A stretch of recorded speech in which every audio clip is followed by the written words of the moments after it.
Welcome back, pals and gals. My name is Kaptain Kuba, and today I bring you my top 10 levels of the Crash Bandicoot trilogy. Okay, relax. I'm still making God of War videos. It's not like I've uprooted and moved up to another PlayStation series.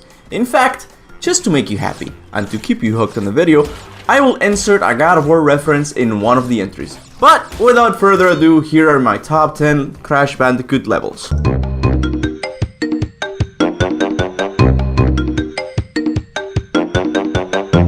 I simply gotta start with the level that gave me the first exposure to the Crash Bandicoot series, and that was Boulder Dash. And it makes a lot of sense for this level to be in Uncharted 4, since it's all about running away from a boulder, and Drake spends every second of his life running away from trucks. But enough about Uncharted. This level sticks out among the other ones because it's not as much about platforming as it's more about action, getting to the end of the level without getting crushed to death. There aren't many boxes to collect for the sake of keeping you focused on its first priority, escaping the pesky boulder. It's fast-paced, it demands a high level of reflexes when making those jumps without knowing where to land. I love it! It's short, simple, and packed with action. There's only one other level that can beat it in terms of action, but more on that later.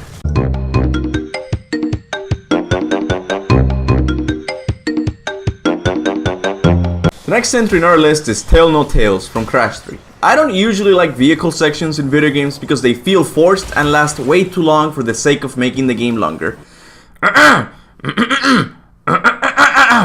However, Tell No Tales doesn't suffer from these problems. It's one of the most creative levels in the series as you take control of Coco driving a jet ski through an ocean infested with scurvy pirates who only want to take you down. Aside from the pirates, there are a few more obstacles to overcome, like the very cartoonish looking bombs and the pirate ships that are constantly bombarding you with cannonballs while you try to take your lives. Which brings me to my last point. It's really challenging to get lives in this level. For one thing, the level is huge. If you try to collect all the lives, you will spend about 10 minutes in the level, going back and forth. I haven't even catched all the lives yet. I mean, how do you get these ones? Seriously. If anyone knows, leave a comment down there. But aside from the minor frustrations it causes, it's one of the most unique and creative levels. Alright!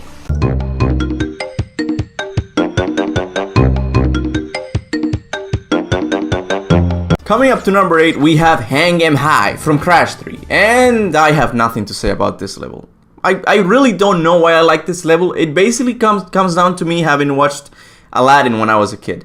That movie rocks. So I could say that this level captures the sense of adventure when visiting foreign lands. Crash jumps from balcony to balcony, hangs from the coolest monkey bar section in the series as he deals with upside down crawling scorpions, flying carpet men who only want to put him inside a bottle, and crazy sword wielding soldiers who want to take his pants off. Essentially every Middle Eastern stereotype imaginable. Another fun aspect of the level were the spinning boxes that would require me to really time my jumps as the box kept spinning faster and faster out of control. This level has a pretty atmosphere with the Middle Eastern inspired locations and enemies. On the platforming side, it's fun and relaxing, but overall it confirms my beliefs on what the Middle East looks like. Not anything like this. This is just wrong.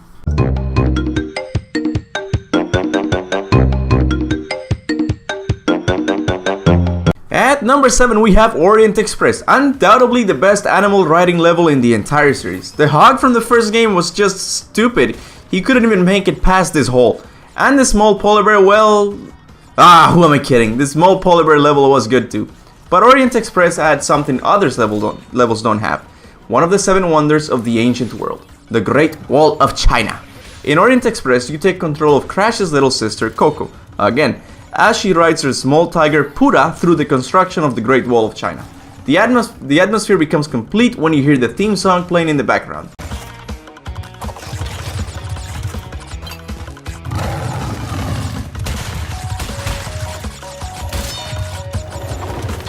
I'm telling you, if you assign this theme as your alarm clock, you will have the happiest day of your life. Aside from the atmosphere, this level offers something unique to other levels. Puda. Sure, the tiger can jump as higher than Crash and Coco combined, but he can also run really fast. And the good news is that he doesn't run for a little while. You can speed up till the end of the level if you have the skills to dodge those barrel carts. And the most noticeable difference is Coco. Crash is banned from this level altogether, and for good reason. Crash is how do I put this lightly? He's a sexually depraved animal who's always thinking dirty thoughts. Just look at him humping the air. Coco, on the other hand, is way more innocent, carrying her laptop, running with her knees up. Coco, you're as cute as the polar bear. But anyways, Orient Express is one of the most colorful levels in the entire series and will definitely brighten your day.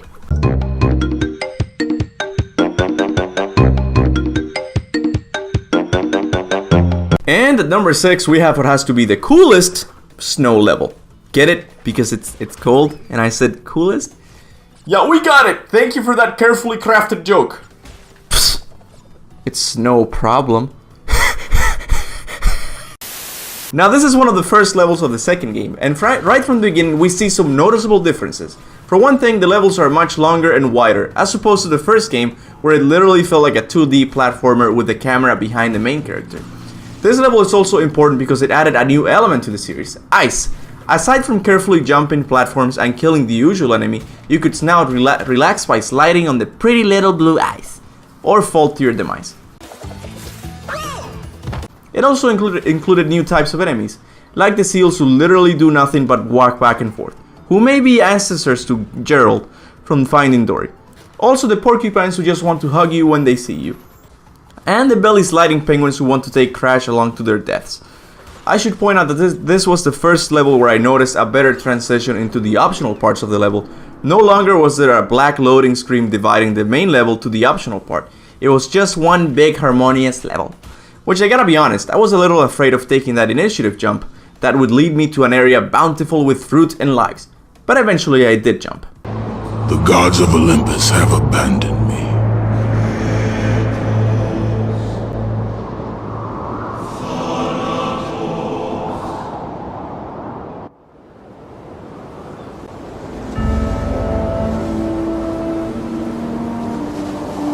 Now there is no hope. And Kratos cast himself from the highest mountain in all of Greece. After 10 years of suffering, 10 years... Fruit! There you have it, the God of War reference. Now, if you can just wait for the last 4 entries, it would mean the world to me. Fine. It's no problem.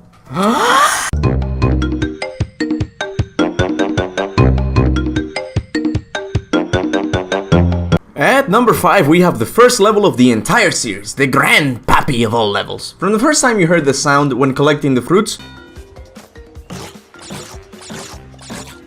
or smashing your first box,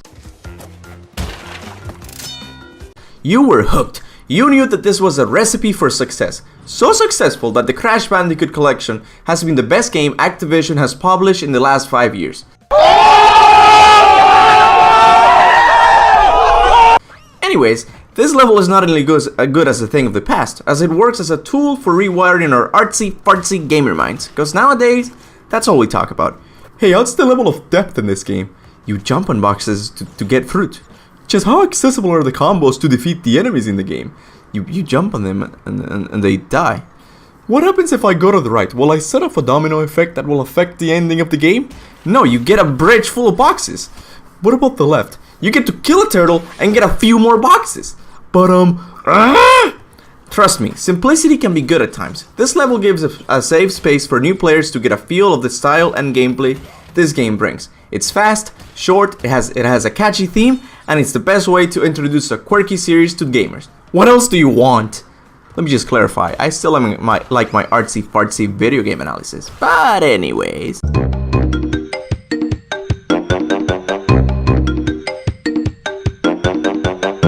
Coming up to number 4, we have Road to Ruin from Crash 2. I should say that at this point I had played Crash 1 and some levels of the second one. I was thinking to myself, yeah, this series is pretty good, I can see why people like it. But once I played this level, I fell in love with the series. To my surprise, the camera wasn't a pain in the butt like the other levels. I'm looking at you, High Road.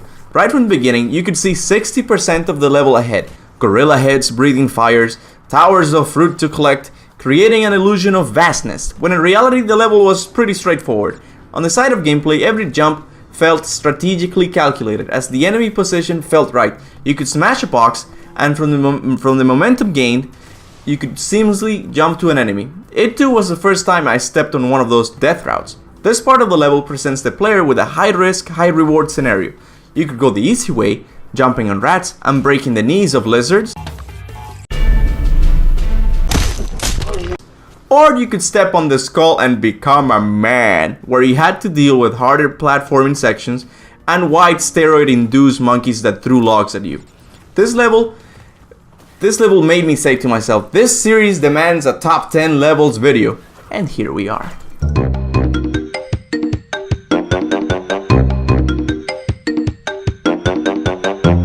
Remember how I talked about a level that would destroy Boulder Dash in terms of action? Well,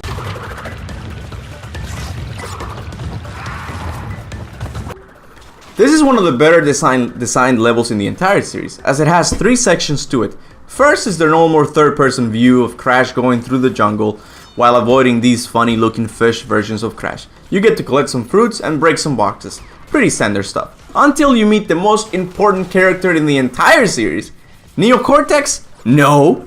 Tiny? No. How about Papu Papu? No. It's PlayStation Yoshi.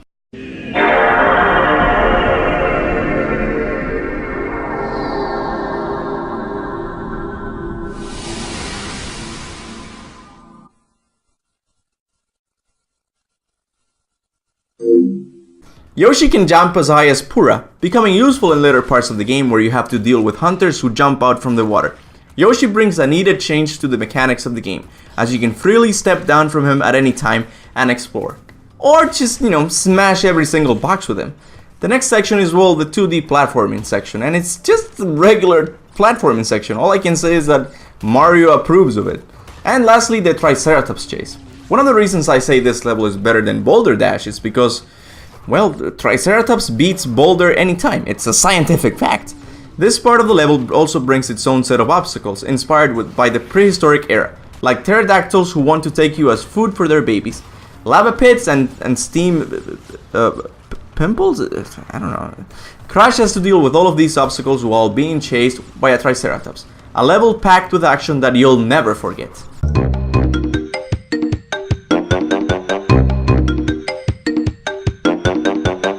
For this next entry, I will be cheating just a little bit. In our number 2 position, we have all 3 light levels from the original trilogy. I know, I should objectively choose and stick with it. But I can't. They're just so good. All 3 levels play with a time light mechanic that forces players to quickly move through the level before your light source runs out. Crash 1 did an excellent job at this, where you take control of Crash in a scary medieval castle infested with red-eyed rats that are visible in the dark. With its platforms being smaller than usual, it would keep the player jumping from platform to platform, at times without even knowing where to land. Or the night fight, which took Crash through a forest with a lot more possible routes to finish the level, while Neo Cortex's drones viciously hunted down the Bandicoot. Well, they viciously hunted him in the 3 inches they were allowed to look in. And lastly, Bug Light, where the adventure takes Crash to ancient Egypt, with the exception that your light source actually flies away from you, encouraging a speedy playthrough. And lastly, the freebie the level gives you by stacking 3 masks boxes so you can finish the level running wild.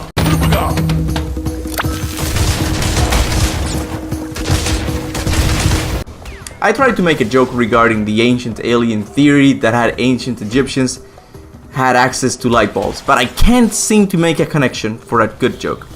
Maybe something like this.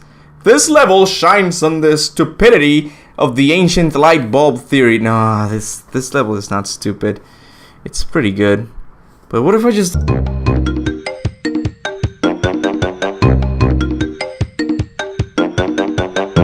For our last entry, we have Tomb Raider from Crash 3. Now, I'll admit that I'm a little biased when it comes to ancient Egypt. It's one of my favorite civilizations to read on, and seeing Neo Cortex depicted as a pharaoh is just icing on the cake, as this level is the culmination of Naughty Dog's hard work on the series. First of all, it's one of the last levels of the 3rd game, meaning that Crash has unlocked almost every ability in his arsenal, which is good for taking different approaches when finishing the level. But most important is the new addition to the level, water. And here's where my rant begins. I don't get this. Video game characters are larger than life. Yet they don't know how to swim. Why? Why must this charade continue? But I digress. The water is a good addition when paired to the other new mechanics, like controlling the doors that lead to other parts of the level, or having to deal with the dynamite crates. It becomes more of a math problem instead of a platforming game, where you have to deal with the plummeting speed of the door, the speed in which the water rises, and the blast radius of the dynamite crates. Oh, and mummies. Overall, it's a beautiful level that takes good use of its time travel abilities and takes us to an interesting civilization where the players gets to experience all of his abilities to the fullest. And new additions to the series like water and the controllable doors that bring more needed depth to the game. Wait, did I just say depth? Have I contradicted myself? Hey, what's the level of depth in this game? No! And that'll be all for today. I'm sorry if you were expecting a God of War theory. I wanted to take a break and talk about a different game for a while. If you liked it, give it a thumbs up and share it with your friend. It helps out the channel a lot. If you've played the Crash games, comment down below your favorite level. I'll be there, reading every comment. As always, I've been your host, Kaptain Kuba. Goodbye.